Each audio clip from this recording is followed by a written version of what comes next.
Graça e paz, igreja. Amém. Eu reafirmo, eu disse a semana passada e também hoje pela manhã, a minha grande alegria, de estar aqui de volta,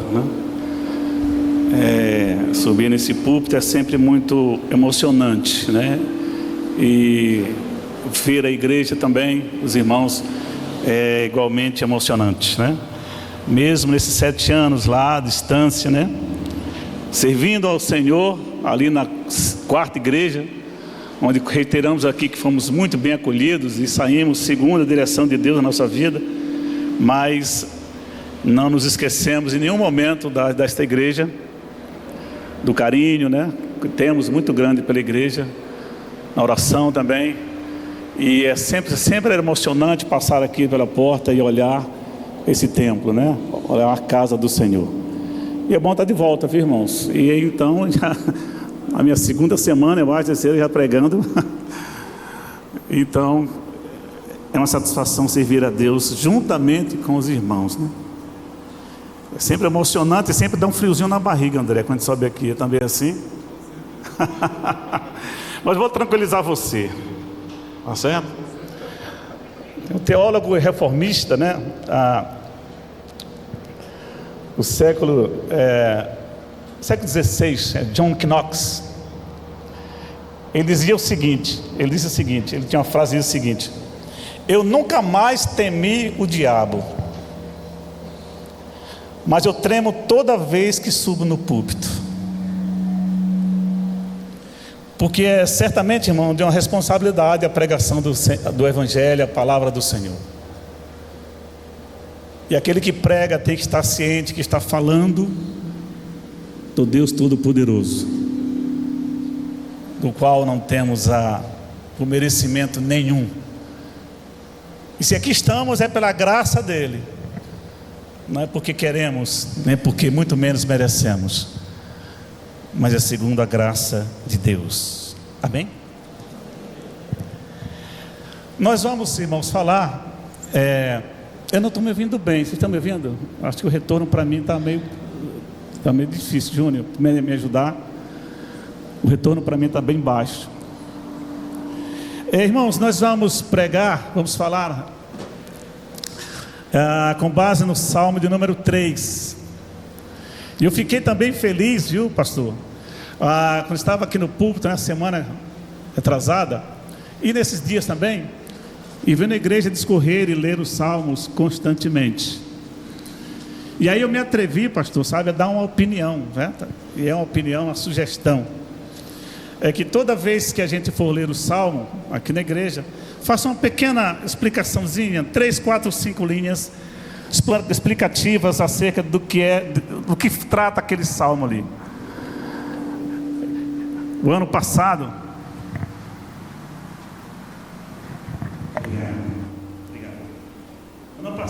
eu salvo algumas exceções, razões especiais, eu preguei constantemente sobre os salmos, porque eu redescobri esse amor e essa riqueza por esse livro.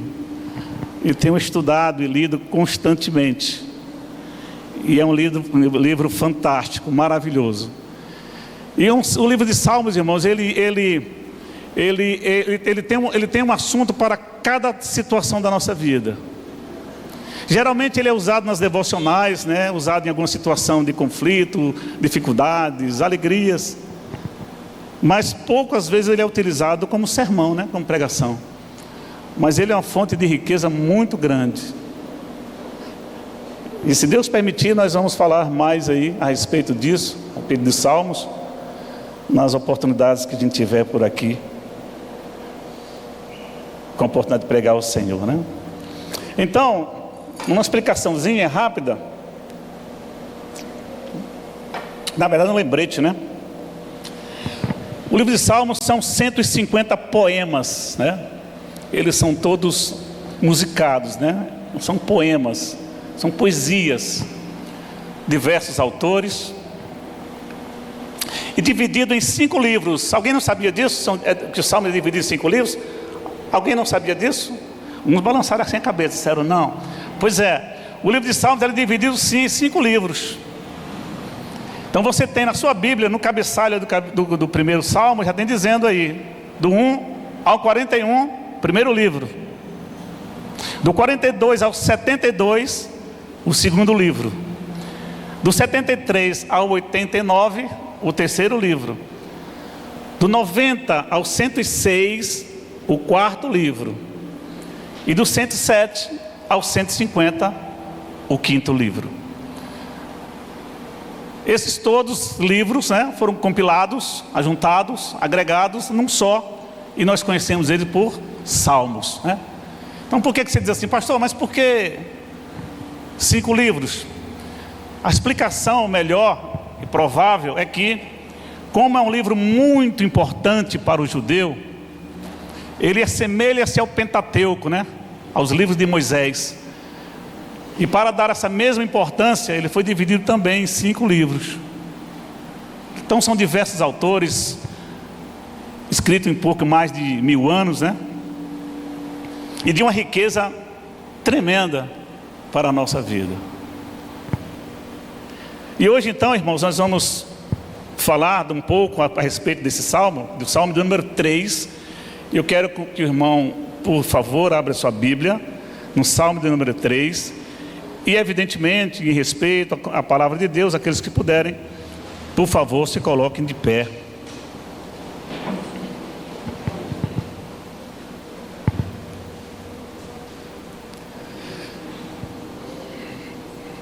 Diz assim: Senhor, como tem crescido o número dos meus adversários, são numerosos os que se levantam contra mim.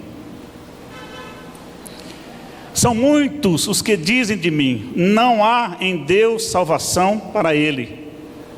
Porém tu, Senhor, és o meu escudo, és a minha glória, e o que exaltas a minha cabeça. Com a minha voz clamo ao Senhor, e ele do seu santo monte me responde. Deito-me e pego no sono, acordo, porque o Senhor me sustenta. Não tenho medo de milhares do povo, que tomam posição contra mim de todos os lados. Levanta-te, Senhor, salva-me, Deus meu, pois feres nos queixos a todos os meus inimigos, e os ímpios quebras os dentes. Do Senhor é a salvação, e sobre o teu povo a tua bênção. Amém? Poder sentar, irmãos.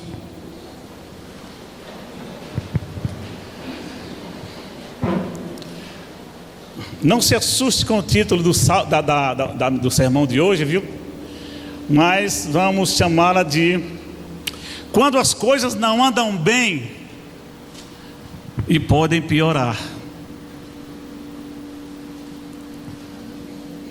Como eu achei que estava muito pesado, eu acrescentei depois, botei ali, né? O que fazer, né?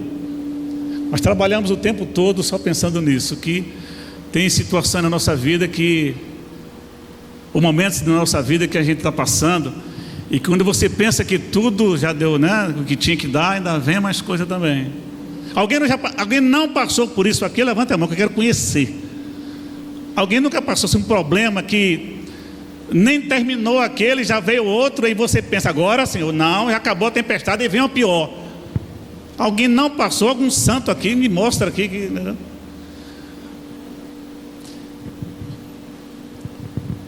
Mas se você acha que já passou por tudo, espera só você ouvir a história de Davi, né?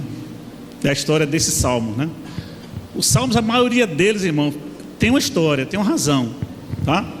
Todos têm, é evidente, mas eu falo, alguns têm, a maioria deles tem alguma história por trás daquilo, por que está fazendo, porque o salmista o fez. E esse é um salmo de Davi. Davi, aliás, compôs cerca de 73 dos salmos, ele é o recordista nisso, quase metade dos salmos é de Davi, né? Aí você tinha aqui acolá Salomão, Moisés, Asaf, os filhos de Corá e afim. Mas Davi é o campeão realmente na composição dos salmos. Davi, ele vai compor esse salmo, irmãos, exatamente quando está no deserto. Ele está fugindo, está no deserto, com vários dos seus homens, né? E ele estava ali justamente fugindo de uma situação bastante peculiar. Ele estava fugindo do seu filho Absalão.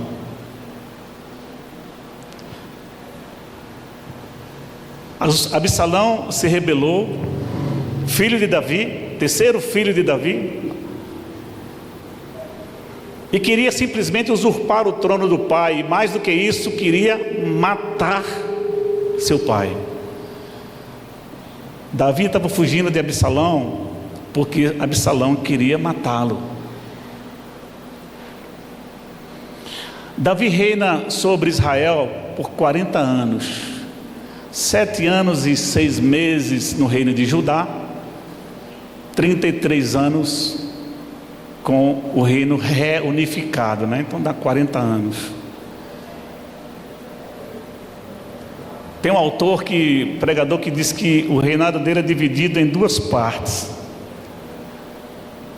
Ele diz que foi a primeira parte, bênçãos e vitórias, e a segunda parte foi justamente de erros e muitos problemas. Muitos problemas. Davi termina os seus dias em paz, mas muito pouco tempo antes ele passa por essa situação. Esse salmo provavelmente já está no fim da vida, próximo ao fim dos seus dias. Tanto é que ele não sai a guerrear, né? Se bem que não era o praxe dele, mas ele provavelmente estava beirando ali já seus 70 anos, que é o tempo que ele morreu. Estima-se que ele morreu com 70, 72 anos por aí. Então ele já estava no fim dos seus dias. E ali, quando é hora, eu fico imaginando, né, irmãos, quando é hora da gente descansar, 70 anos, vai descansar, olha mais problema aqui.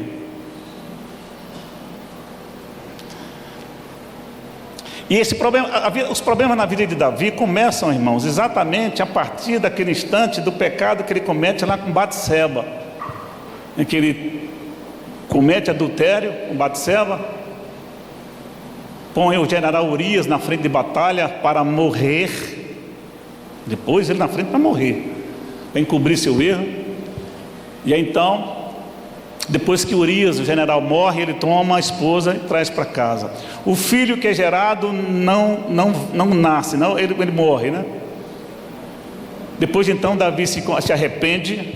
A gente vai ver isso lá nos Salmos 32 e 51. E é perdoado por Deus. Mas é interessante perceber, irmãos, que Davi, muito embora tenha sido um homem de lutas, né? E como eu disse, ele passou a vida inteira dele lutando. É interessante perceber que o autor Eugene Merrill, um americano, um escritor, ele diz: a espada nunca se apartou da casa de Davi. Nunca. O teólogo também, Warren Wiersbe, ele vai dizer que em sua graça Deus perdoou Davi quando ele confessou os pecados. Nós vamos ver isso em 2 Samuel 12, 13 e 14, e como eu disse nos Salmos 32 e 51. Mas em sua soberania, vou repetir, em sua graça Deus perdoou Davi quando ele confessou seus pecados. Mas em sua soberania permitiu Deus que Davi colhesse as consequências amargas do seu pecado.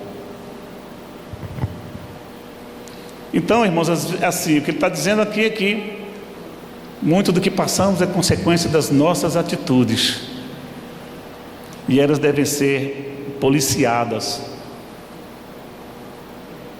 Então, irmãos, de lá do deserto, Davi escreve esse poema num dos momentos mais difíceis da sua vida,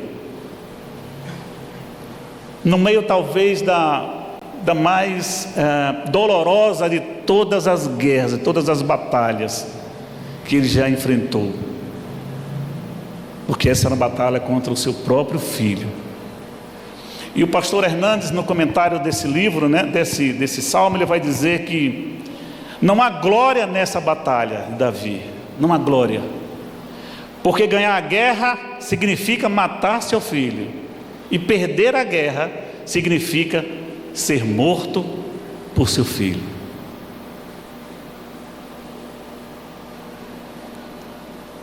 E por que chega então nessa situação?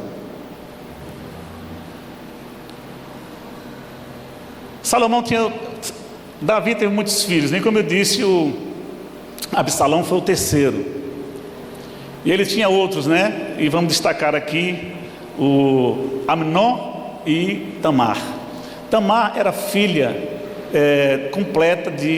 irmã completa de Absalão, filha de Davi, e irmã completa de pai e mãe, né? De Maaca.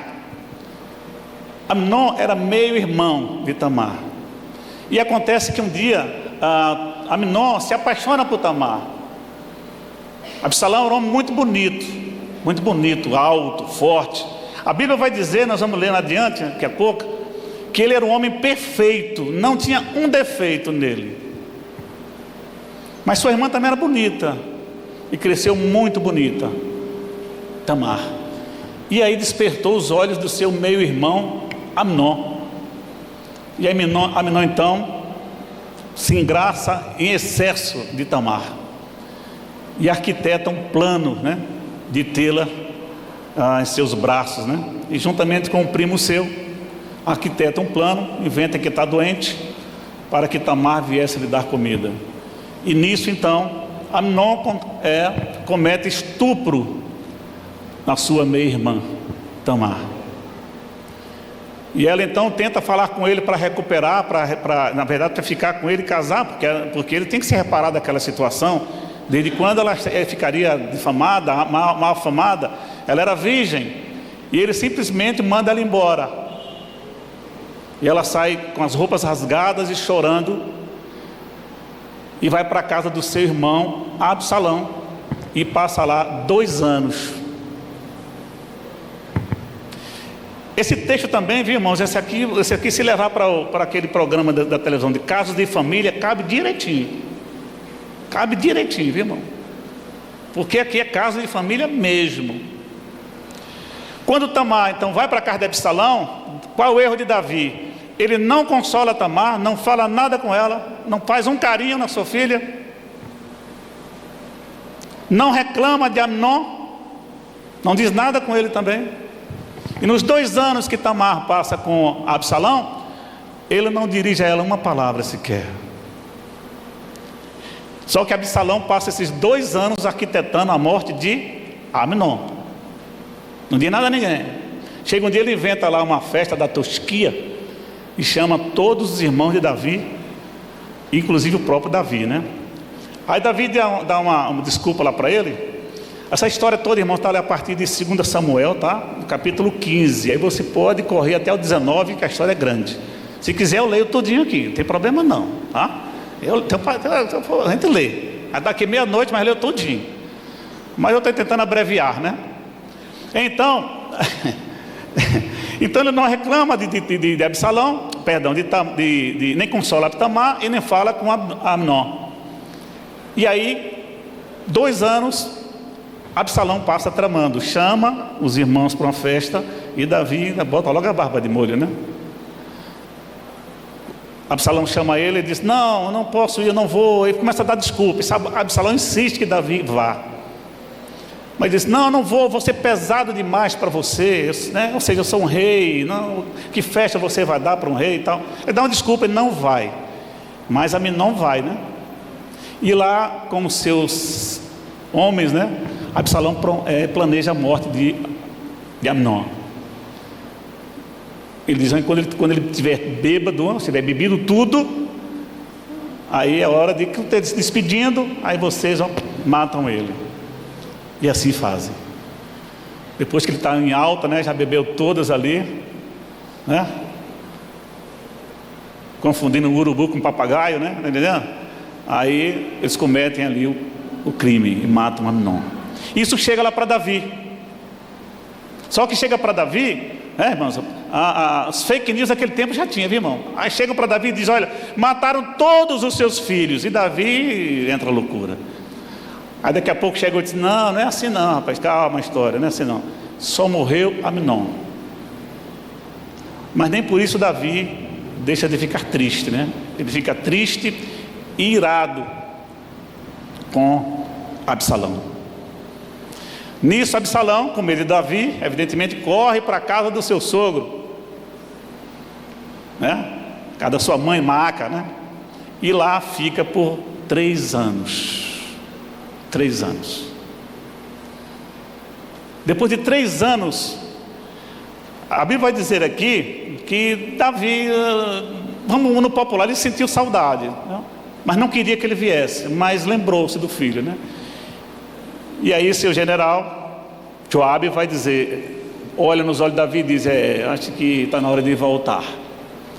E Joabe então convida Absalão para voltar para Jerusalém, perto do pai. Arquiteta tudo isso, conversa, faz cá, vai lá, entendeu? A conversa é longa, até Davi dizer, tá bom, venha, pode vir para cá. Absalão volta para Jerusalém, perto do pai, e ele recebe, mas Davi não lhe diz uma palavra sequer. Nada. Depois de alguns anos também, Absalão chama Joabe e diz, olha, eu estou aqui, meu pai não fala comigo, e se é para ficar aqui, eu prefiro morrer, não tem sentido. E aí Davi, tudo bem, eu recebo ele. Davi recebe Absalão, mas no máximo ele dá um beijo somente no seu rosto, não lhe diz uma palavra. E Absalão sai da presença dele. Chega um tempo, Absalão volta para Davi e diz que tinha que cumprir uma promessa que havia feito para Deus e vai para as terras de Hebrom. E aí Davi concorda com ele. Se você vai sacrificar, se você vai adorar, pode ir, está tudo bem. Aí começa essa história do Salmo 3, irmãos. Porque Absalão se afasta de Davi e passa 4 anos arquitetando a morte do seu pai. E nesses 4 anos ele comete alguns momentos ali de absolutamente coisas indecorosas contra o pai. Ele era muito bonito, como eu falei, então ele tinha um poder também de convencimento, de persuasão muito grande. E era charmoso. Então ele ficava às vezes à porta do palácio, e quando alguém chegava com algum problema, ele dizia, você é de onde? Eu sou de tal lugar. Tá. Você vê tanto tempo, esse lugar todo para reclamar aqui seu problema com o rei? Deixa eu conversar, eu sou filho dele, você sabe disso, né? Fala aqui comigo. Aí a pessoa falava com ele e dizia, olha, se aqui tivesse um rei decente, isso não estava acontecendo não. Aí ali abraçava a pessoa, dá aquele beijinho, vai para casa, entendeu? Então ele era amável demais com as pessoas, e as pessoas começaram a se afeiçoar desse charme de Absalão. Absalão, eu me lembrei de algumas pregações hoje, pastor, sabe, entendeu? Absalão falava o que as pessoas queriam ouvir. Absalão falava para as pessoas exatamente o que as pessoas queriam ouvir, e elas saíam satisfeitas da vida. Entre esse episódio de Tamar e Amnon até esse momento de Absalão, quando ele se revolta, já se passam 11 anos de uma relação absolutamente estremecida. E aí vem o nosso texto aqui, né? Quando tudo está ruim, você pensa que não pode piorar? Pode sim. Chega a notícia para Davi dizendo o quê? Olha, Absalão juntou uma multidão, um número enorme de pessoas aí, de soldados, e vem para cá. E a gente não vai segurar não esse negócio. E Davi, e agora? Rapaz, não tem o que fazer não, tem que fugir.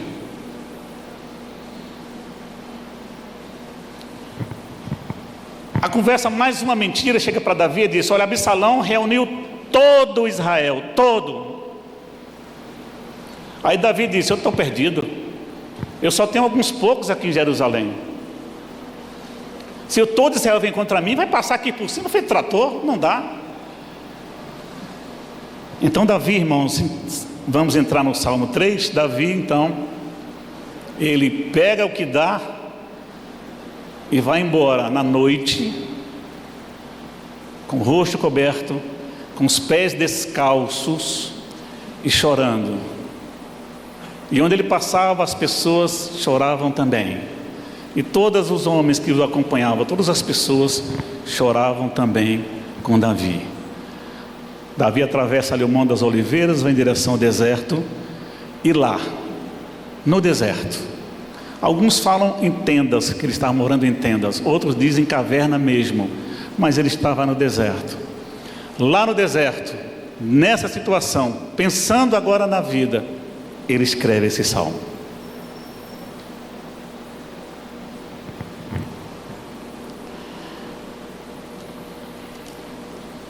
Senhor, como tem crescido o número dos meus adversários. Como eu disse, Davi já tinha uma idade avançada. Davi lutou muito, passou sua vida em guerras. Mas mesmo assim os problemas não lhe faltavam, estavam sempre lhe procurando. A vida de um monarca, né, irmão, de um rei, não é fácil. A gente vê para um presidente onde ele anda cheio de seguranças e tal, né? Então é gente querendo matar, gente querendo usurpar o trono, é gente querendo denegrir, enfim. É uma loucura. E Davi enfrentava isso no seu dia a dia. Mas ele, com habilidade, ele conseguia realmente se desvencilhar. Mas agora a situação era estritamente complicada, porque tratava do seu filho, que estava avançando contra ele para matá-lo. E ele sabia que o nome dele seria esquecido naquele momento ali. O pior de todos os momentos. Senhor, como tem crescido o número dos meus adversários. Ele diz isso porque ele sabia que tinha adversários, mas quando chega a notícia para ele, vão dizer o quê? Toda Israel está contra você. Ele disse, pronto, já não bastava os que eu tenho, agora a nação inteira. E ele está ali sentado, orando, né, meditando primeiramente. São numerosos que se levantam contra mim.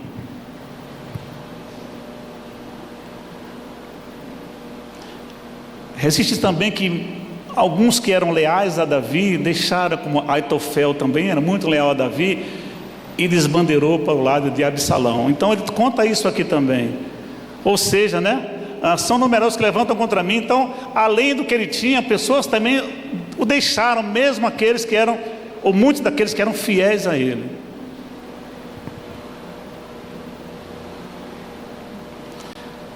Pastor Hernandes, citando Charles Spurgeon, né, ele vai dizer aqui: as dificuldades sempre vêm em pencas, ou seja, nunca vêm sozinhas, né? E Davi estava enfrentando exatamente isso.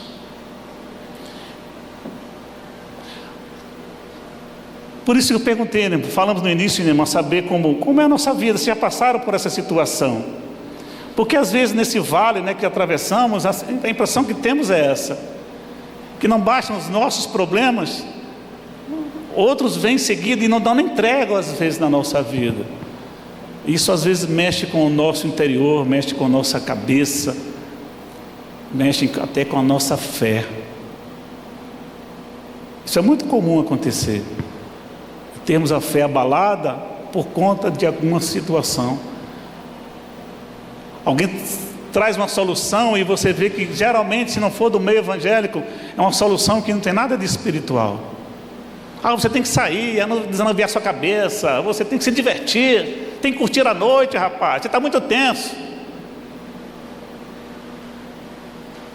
Eu já passei uma vez, irmão, tem muito tempo, um problema de ansiedade, acarretando muita coisa, era faculdade, era trabalho, enfim, tanta coisa aí, construção da casa, quando estava fazendo a casa da Casalino, tanto é que já tem um bom tempo mesmo, minha esposa sabe disso. Por uns dias ou vários dias, irmãos, eu não dormi. Era, Nilson, era problema demais. Aquela construção, Nilson, seu vizinho ali, deu muito trabalho. Chegou um tempo, irmãos, que eu não conseguia, eu fechava os olhos, mas aquele clique para dormir, sabe? Clique, dormiu, não dava.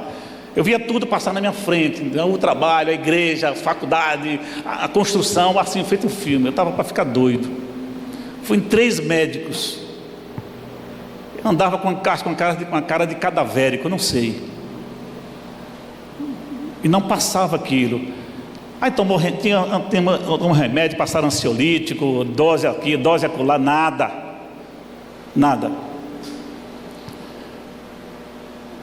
E aí eu fui num amigo meu, crente, né, médico também, e aí ele disse: Jorge, o que é que você toma? Ele disse: eu botei na mesa dele tudo isso aqui. Ele fez assim, jogou tudo fora. Ele disse: ansiedade, Jorge, não se cura com remédio. Ansiedade se cura com a palavra de Deus. Ele disse: vai para casa, Jorge, lê a palavra, você é crente, você vai ler a palavra, para caminhar, mas meditando com o Senhor. Pratique exercícios, mas não se desvie, não se afaste da leitura da palavra, porque ela é que vai trazer alento ao seu coração. Eu saí do consultório olhando para trás, porque os remédios ficaram lá no chão, eu olhando assim: e agora, quer comprar tudo de novo? Vamos arriscar esse negócio, vamos ver se vai dar certo. Nós somos assim teimosos, irmãos, que às vezes os problemas, a gente sabe muitas vezes como resolver, ou a quem procurar, mas às vezes quem devemos procurar, às vezes é o último. E na nossa vida, por alegria, tristeza, bonança ou dificuldade, o nosso Deus é aquele que deve ser buscado em primeiro lugar.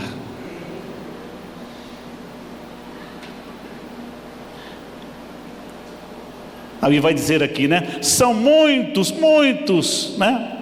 São muitos os que dizem de mim. Por que esses muitos, irmãos? Porque além daqueles que já conhecia, que era norma natural, outros tantos surgiram, né? São muitos os que dizem de mim: não há em Deus salvação. Os inimigos diziam de Davi: olha, ele não vai escapar, ele não tem escapatória, agora ele está perdido. O exército de Absalão, irmãos, era várias vezes maior do que o de Davi. Era coisa talvez de mais do que 50 para 1. Não tinha como ele derrotar Absalão. Não tinha. E esse povo estava dizendo: agora ele não escapa. Por quê? Porque nós somos numerosos, nós somos muito mais do que eles. Nós vamos lavar Jerusalém, não tirar ele de lá. Não vai ficar ninguém. E além dessa palavra, né, que vem da boca do ímpio, né? Soou como Davi a ideia de que ele também não estava sendo ouvido por Deus. Veja algumas versões, irmãos. Olha, a versão a nova versão internacional, né, na Bíblia diz assim: Deus nunca o livrará. A versão do século 21 diz: não há salvação para ele. É o mesmo texto, ou seja, ninguém o pode livrar. A Bíblia Nova Vida, a Nova Bíblia Viva diz: todos que estão dizendo que Deus não está interessado em me salvar.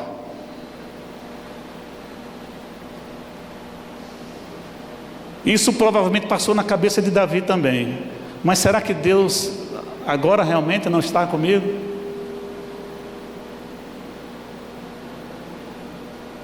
Não sei se você já se pegou, irmão, perguntando para você mesmo: será que Deus vai me ouvir? Será que essa dor, esse problema que eu estou passando assim, tamanho tempo, será que Deus não está se importando comigo? Eu não sei se você passou por isso, mas diz um pregador que não há sensação pior do que olhar para os céus e ver as portas fechadas para a sua bênção. Deus não está comigo. Deus não está me ouvindo a minha oração. Eles têm razão, eu vou sucumbir, mas não pela força deles. Eu vou sucumbir porque Deus não está comigo.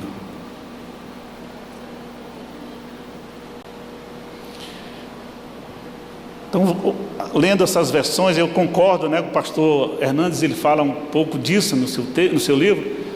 E depois de ler essas versões todas, eu cheguei à conclusão também de que concordo, que ele realmente teve essa sensação.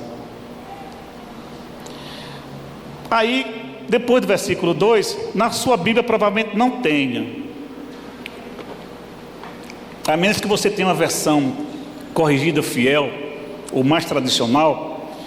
Quem tem essa versão aí, depois do versículo 2 vai aparecer um termozinho escrito que é Selá, S-E-L-A, Selá. Ele aparece nesse salmo 3 vezes. Aparece no versículo 2, aparece no finalzinho do 4 e aparece no finalzinho do 8. Assim, as Bíblias, em outras traduções, André, não tem mais. Eu gostaria que tivesse. Eu achava interessante, porque esse termozinho é significativo para a gente. Selá é um termo que mais comumente, né? Tem várias interpretações.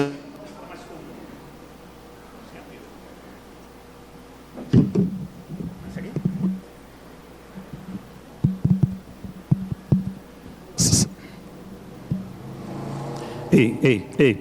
Vamos para mais comum, né?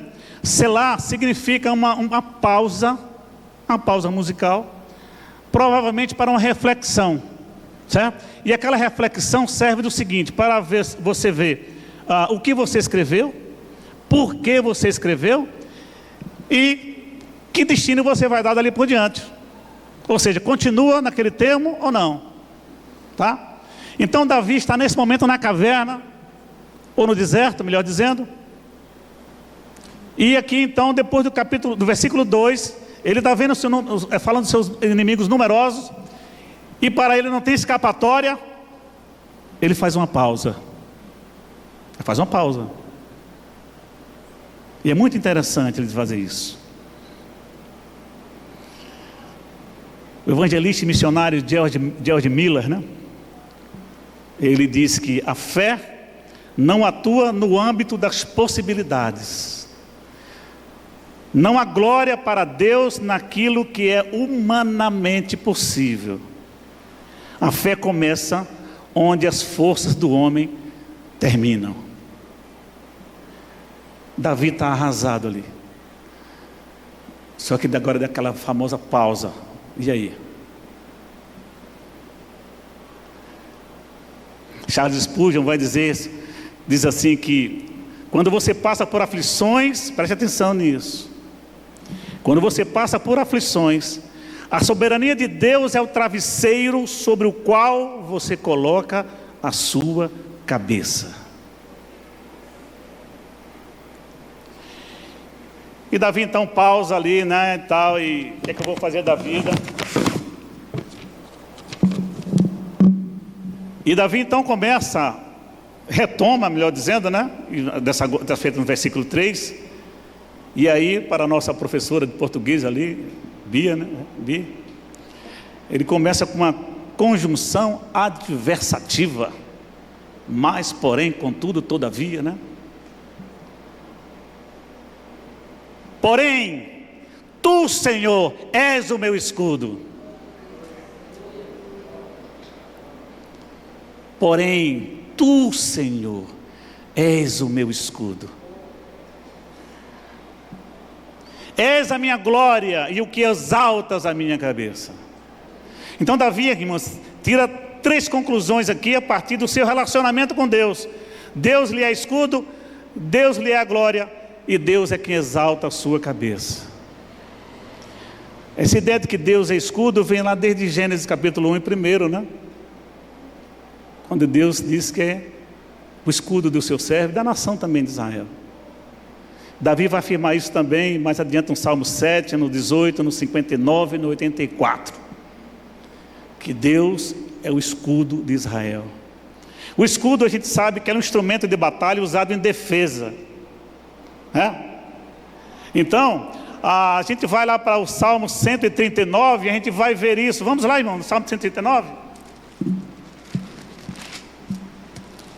Deus é o nosso escudo, e olha a ação maravilhosa de Deus na nossa vida.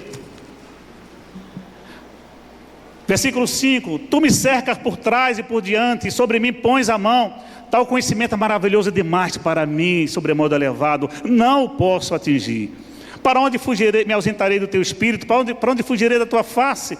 Se subo aos céus, lá estás, e faço a minha cama no mais profundo abismo, lá estás também. Irmãos, Deus cuida de nós, da frente, por trás, pelo lado, e quando as circunstâncias lhe apertarem, olhe para o alto, porque o Deus da glória não tira os olhos de cima de você. Davi diz, olha, o salmista diz, olha, ele me cerca de todos os lados. Para onde eu me virar, eu encontro Deus. Não há jeito de eu me livrar dessa situação, de correr de sua face, ainda que eu queira. Porque se eu subo ao céu, lá está. Se eu desço ao abismo, lá estás também. Esse Deus onipresente, onipotente, não larga a nossa mão, irmãos. E Davi tem essa convicção: tu és o meu escudo, tu estás comigo todo o tempo. Tu és a minha glória, Senhor, tu és a minha glória. Estou falando de um homem, de um rei, de um monarca, que sai da sua casa, do seu palácio, deixa tudo para trás. Sua casa, seus bens, tudo que ele tinha. Ele sai com o rosto coberto, chorando pelas ruas de noite, com os pés descalços. E diz ao Senhor: Senhor, tu és a minha glória. O que eu tenho está em ti. Tu és melhor do que qualquer bem que eu possa possuir. Tu és a minha glória, Senhor. Tu és a minha glória. E aí ele se vê naquela situação de um exército numeroso vindo contra ele, traições, decepções. E ele está ali de cabeça baixa, chorando. E ele diz: Senhor, tu és quem me exaltas a cabeça, o Senhor me levanta a minha cabeça. Homem nenhum põe o servo de Deus com a cabeça no chão, porque Deus não permite. És a minha glória, que me exaltas. Foi Deus quem trouxe a glória para Davi, foi Deus quem lhe deu, quem sempre o livrou dos perigos, foi Deus quem sempre lhe deu o seu sustento. Se as circunstâncias abatem o homem de Deus, Deus o põe de pé. Glória a Deus por isso. E aí se lembra da oração, né, irmãos?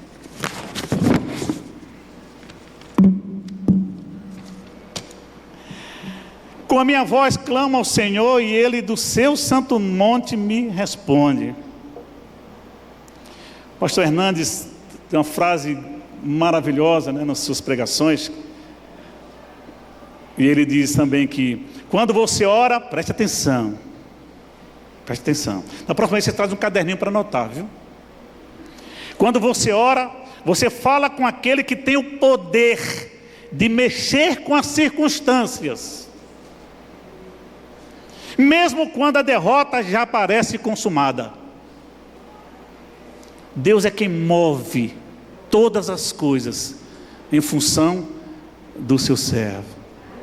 Não em submissão, mas em amor, em graça e misericórdia.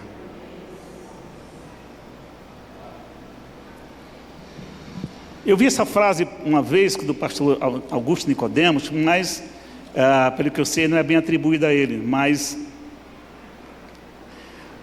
certa vez, como eu fui com o pastor, ele citou, né, na minha pregação, né, ele disse que orar é para os fracos. Aí eu abri os olhos, né, vai, eu disse: é por isso que eu oro, é porque eu preciso de Deus, porque eu sou fraco.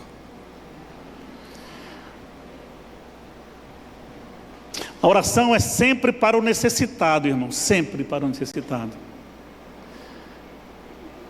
É daquele que é dependente de Deus. Mas como, pastor, para o necessitado?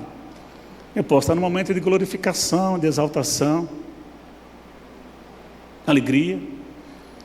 A oração pode ser de contrição, irmão, de louvor, de pedido específico, de clamor, de adoração, não importa.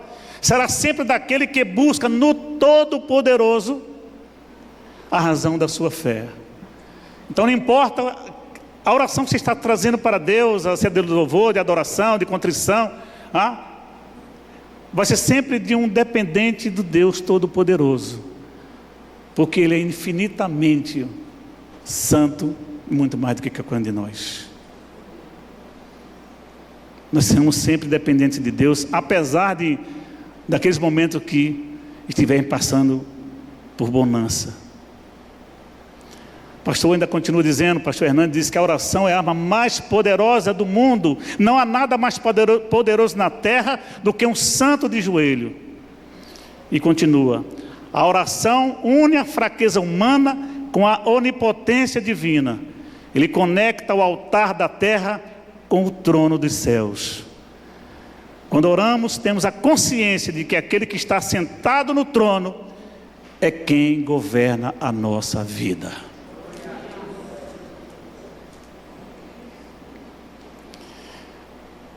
O salmista vai: com a minha voz clamo ao Senhor, e dele, do seu santo monte, ele me responde. Davi se lembra da sua vida com Deus. Se lembra certamente dos seus pecados, mas se lembra também do Deus que perdoa. E ele se sentiu perdoado por Deus. Isso é importante, irmãos. Quando confessamos a Deus e nos sentimos perdoados, quando sentimos aquela paz no coração, é importante, para que possamos prosseguir essa nossa caminhada com o Senhor. Davi era um homem de oração, sem dúvida. Ele acordava, na verdade, vários personagens bíblicos, a gente vai ver que oravam pela manhã, né? Alguns outros no final da tarde, mas a oração da manhã era a preferida, e Davi era um deles. Aliás, esse Salmo 3 é tido como Salmo matutino. O Salmo 4, que é uma espécie de continuação, ele é um Salmo vespertino. E Davi sabia então que ele estava naquele momento sendo objeto da misericórdia de Deus. Por quê, irmãos? Pelo fato dele estar vivo. Ele disse: aquele exército numeroso estava marchando contra mim, eu ainda estou aqui, então Deus ainda me ama, e isso é bom. Então ele tem certeza que Deus está com ele. Não há dúvida no seu coração. Ali no deserto, ele busca o Senhor. E o nosso Deus onipresente o encontra onde ele está. E levanta a sua cabeça e responde à oração de Davi. No versículo 5 é interessantíssimo. No versículo 4 tem de novo esse termo selá, certo? Mais uma pausa para reflexão. E Davi vai deitar. E agora? Como é que você deita sabendo que o inimigo está vindo, caminhando ali para matar você? E aí? Como é que você deita pensando que no outro dia vai ter problemas que fogem à sua alçada de decisão e de competência para resolver, e você está cercado ali, angustiado ainda? Como é que dorme? Como é que pega no sono? Davi faz outra reflexão e diz: olha, deito-me e pego no sono. Davi dormiu, irmão. O Absalão vindo contra ele, marchando lá, e ele dormiu. E acordo por quê? Porque o Senhor me sustenta. Então ele diz: eu durmo porque o Senhor guarda meu sono, e acordo porque o Senhor está comigo. Aliás, a Bíblia vai dizer, os Salmos tem alguns dele que vai nos falar o quanto o sono nos ensina, né? É interessante e restaurador para nossas vidas, né? Se você pegar no capítulo 4, ou melhor, no Salmo 4, irmãos, aqui também no versículo 8, vai dizer: em paz me deito e logo pego no sono. Então, às vezes na nossa vida, né, conheço pessoas aí, né, entendeu, que demora a pegar no sono. Deita, passa meia hora, uma hora e lê, entendeu? Tem um olhando para mim aqui, viu? Que demora a pegar no sono, e vira para cá, vira para lá. Davi estava com quase, mais de 100 mil homens atrás dele, e ele diz o quê? Eu me deito e logo durmo, é em paz. Pode explodir o negócio lá fora, venha o que vier lá fora, eu vou dormir, vocês aí vão fazer o quê, soldados? Vou para o meu quarto dormir, viu? Davi, o homem está chegando aí, Davi. Eu vou dormir. O que vocês vão fazer, não sei. Eu vou dormir. porque o Senhor me faz repousar seguro. Quem segura meu sono é o Senhor, quem me dá a minha tranquilidade é o Senhor. A minha noite é de Cristo, o meu dia é Cristo, o meu amanhã pertence a Cristo, não me pertence. Não tenho medo de milhares de povo que tomam posições contra mim. Absalão seduziu milhares de pessoas. Quase todo o reino onde ele passava, eles não têm medo não. Que tomam posição contra mim de todos os lados, todos os lados. Cercado de poderosos inimigos, Davi disse não temer todos eles, porque o Senhor estava com ele. E mais uma frase do pastor Hernandes, ele diz: quando oramos, temos repetindo a frase, né? Quando oramos, temos a consciência de que aquele que está sentado no trono é quem governa a nossa vida. O teólogo C.S. Lewis diz que a preocupação é uma conversa, preste atenção nisso. A preocupação é uma conversa que você tem consigo mesmo, sobre coisas que você não pode mudar. A oração é uma conversa que você tem com Deus, sobre as coisas que Ele pode mudar. Davi deixa de lado a sua ansiedade, os seus problemas, e fala com o Senhor, e a Bíblia diz que Deus ouviu sua oração. E ele diz: eu não temo milhares de pessoas, porque aquele que está comigo é mais forte do que todos eles juntos.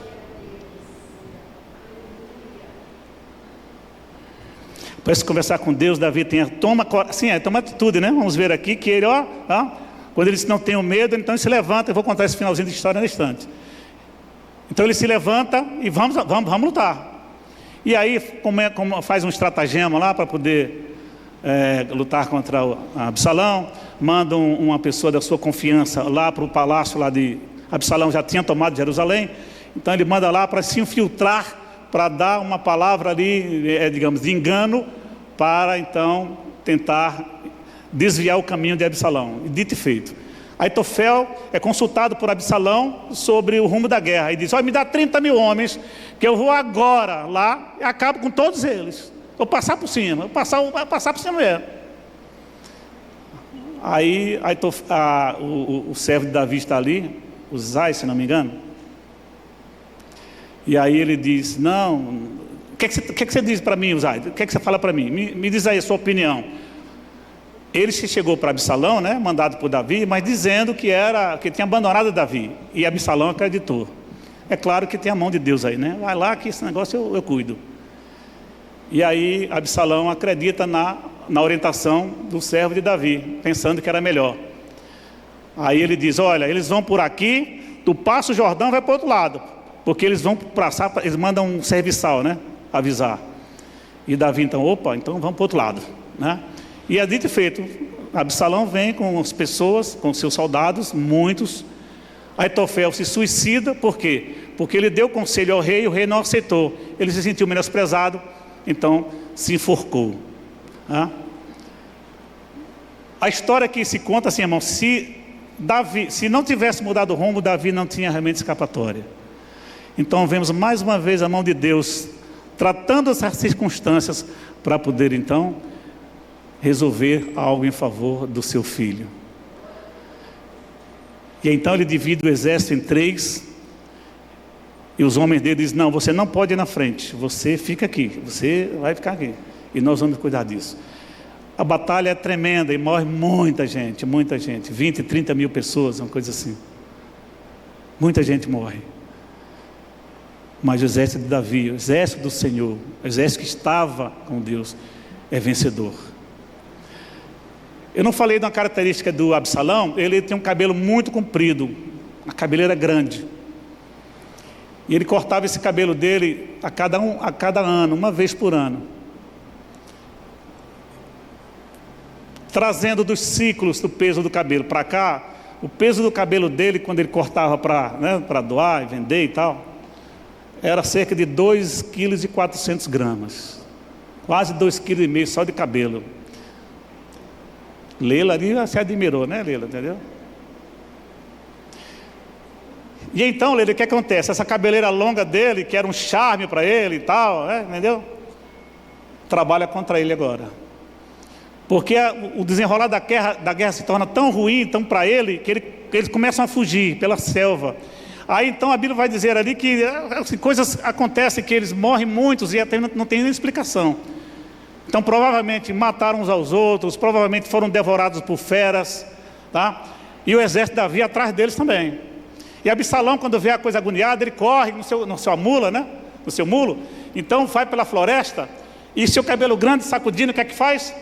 Engancha numa árvore e ele fica pendurado, né? Uns dizem que ele foi pelo pescoço, mas a tradução mais comum seria pelos cabelos mesmo. Ele fica preso na árvore e fica pendurado. Aí o exército de Davi chega e Joabe então fura ele 3 vezes. E depois os soldados vêm também e completam ali o serviço, né?